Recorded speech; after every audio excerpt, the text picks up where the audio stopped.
Chers agriculteurs et agricultrices, c'est le grand retour de votre programme radio-télévisé Canal Agro Météo pour la nouvelle saison agricole. Votre émission de référence en matière de bonnes pratiques agricoles et de météo reprend du service. Pour le premier numéro de la saison 2, nous irons à la découverte du biochar, un amendement qui ouvre de nouvelles perspectives pour la fertilité des sols et la lutte contre les changements climatiques. Notre destination, le village de Takaledougou, où des spécialistes parlent de cette méthode innovante qui revitalise les terres dégradées.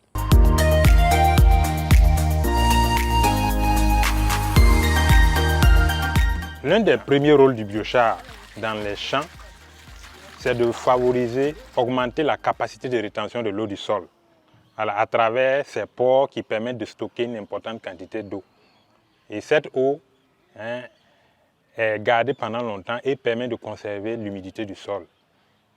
Surtout pendant les périodes de sécheresse, le biochar permet au sol de résister mieux à la sécheresse par la rétention de l'eau et ainsi disponibiliser l'eau pour les plantes sur le long terme. Il y a aussi la rétention des nutriments parce que le biochar attire et emmagasine les nutriments à travers ses pores et disponibilise ainsi ces nutriments pour les plantes qui vont venir chercher ces nutriments au fur et à mesure. Donc c'est comme une banque de nutriments pour les plantes dans le champ, dans le sol. Et ces nutriments ne servent pas seulement qu'aux plantes, mais aux micro-organismes aussi qui vivent dans le sol et qui ont un rôle très important pour l'amélioration de la fertilité des sols. Alors, pour la production du biochar, il y a plusieurs matériaux qui sont utilisés. Voilà, généralement de la biomasse végétale issue des résidus de récolte et même des herbes. Pour la production du biochar également, il est important de noter qu'il y a plusieurs types de fours qui sont utilisés. Comme ce que vous voyez devant nous, ça c'est un type de four. Mais ce n'est pas le seul type. Et les fours sont fabriqués aussi selon les types de biomasse utilisés. Les biomasses disponibles dans notre localité sont facilement utilisables avec ce type de four. Et il faut noter que la biomasse est choisie en fonction de ce qui est disponible dans chaque zone. Ici à Takaledougou, nous avons constaté qu'il y a les résidus de canne à sucre. Après la récolte, on se rend compte qu'il y a des tiges de canne à sucre séchées qui restent, qui traînent par-ci, par-là, aux abords des champs. Alors nous récupérons ces tiges pour la production de biochar. On a également les tiges de manioc séchées. Après les récoltes du manioc, il y a beaucoup de tiges qui restent dans les champs. Donc nous utilisons également ces tiges qui sont très adaptées pour la production du biochar avec ce four. Il y a également les rameaux du rognier. C'est une zone où il y a beaucoup de rogniers, dont les rameaux tombent. Nous récupérons ces rameaux-là également pour la production du biochar. Les tiges de coton sont également utilisées.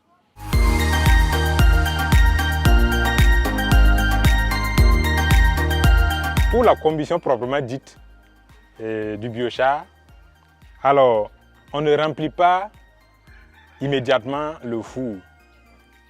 On va étape par étape. La première étape consiste à mettre une petite quantité de biomasse au fond du four. On peut utiliser des herbes sèches pour faciliter l'inflammation, pour que ça s'allume facilement.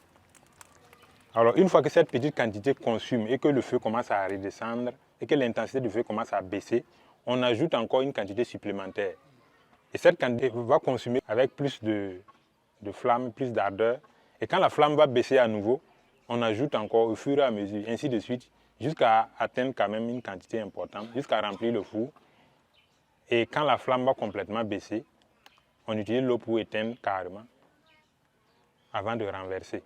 Mais il est important de noter qu'il faut avoir un bois ou bien quelque chose qui permet de remuer. Pour que le feu puisse consumer correctement toutes les parties. Alors nous sommes pratiquement à la fin de la production de notre biochar. Alors nous avons vidé le four et nous avons essayé d'étaler légèrement le tas. Tout ça pour que ça se refroidisse rapidement.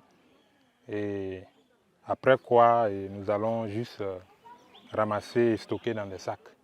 Voilà, pour l'utilisation qui sera faite après. Alors on peut utiliser directement le biochar au champ. On peut l'épandre au champ de façon généralisée ou encore on peut l'utiliser de façon localisée à travers des ailes. Voilà, on creuse des trous dans lesquels on va mettre le biochar. Mais dans ce cas de figure, il faut assez de temps pour que le biochar puisse se recharger naturellement tout seul. Voilà, parce que pour que le biochar puisse être efficace, il a besoin de se charger en éléments nutritifs qu'il va disponibiliser pour la plante au fur et à mesure. À défaut de procéder ainsi, la deuxième option, c'est d'enrichir le biochar avant de l'utiliser au champ. Voilà. Et l'enrichissement du biochar peut se faire avec du compost.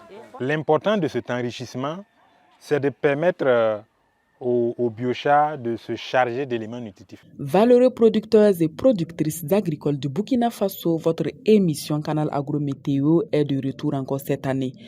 Pour cette première phase, vous aurez la prévision pluviométrique sur 30 jours et dans la suite de nos émissions, vous aurez chaque semaine des informations sur les bilans pluviométriques des 6 derniers jours et les prévisions des 6 prochains jours pour l'ensemble du territoire national ainsi que des alertes sur les poches de sécheresse. Et on n'oublie pas les conseils agricoles. L'ensemble du territoire recevra du 1er juin au 1er juillet 2023 entre 42 à 102 mm d'eau de pluie. Ces quantités de pluie peuvent permettre la préparation des sols dans certaines localités et même le début de semis dans d'autres.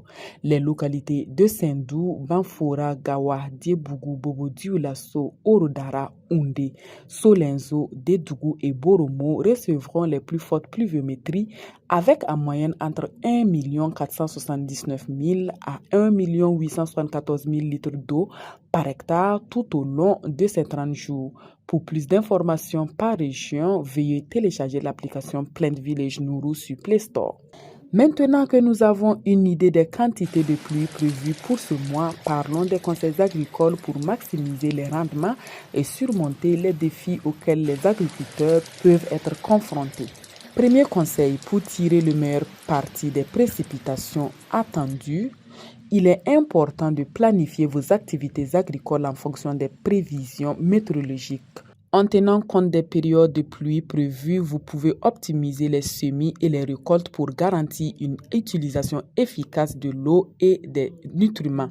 Deuxièmement, il est recommandé d'adopter des pratiques de conservation des sols. La mise en place de techniques telles que le paillage, la plantation en courbe de niveau et la construction de cordons pierreux permettent de réduire l'érosion des sols et de maximiser la rétention de l'eau, contribuant ainsi à une meilleure productivité agricole. Troisièmement, pour faire face aux épisodes de sécheresse potentielle, vous pouvez envisager de cultiver des variétés de cultures résistantes à la sécheresse. Des cultures telles que le mil, le sorgho et le niébé sont mieux adaptées à des conditions de faible disponibilité d'eau. Pensez aussi à faire des réserves d'eau pour irriguer manuellement vos champs. Enfin, il est essentiel de renforcer vos connaissances en matière de gestion de culture et de techniques agricoles adaptées aux conditions locales en vous rapprochant des services d'agriculteurs pour être outillés. L'application Plant Village Nourou téléchargeable sur Play Store peut vous être utile dans ce cas également. C'est tout pour cette semaine. Très bonne continuation dans la conduite de la campagne agricole. C'était votre émission Canal Agro Météo. Je vous donne rendez-vous la semaine prochaine pour d'autres nouvelles sur le temps et d'autres conseils agricoles. Vous pouvez nous envoyer vos suggestions par WhatsApp au plus 226 76 86 17 46. C'est tout pour ce numéro consacré au biochar. Nous espérons que vous avez été captivés par ces récits inspirants et que vous avez découvert de nouvelles perspectives pour votre exploitation agricole. Rejoignez-nous la semaine prochaine où nous explorerons d'autres bonnes pratiques agricoles. En attendant, restez connectés, restez engagés et continuez à faire de notre planète un endroit plus vert et plus prospère grâce à l'agriculture durable. À très bientôt pour de nouvelles aventures sur Canal Agro Météo.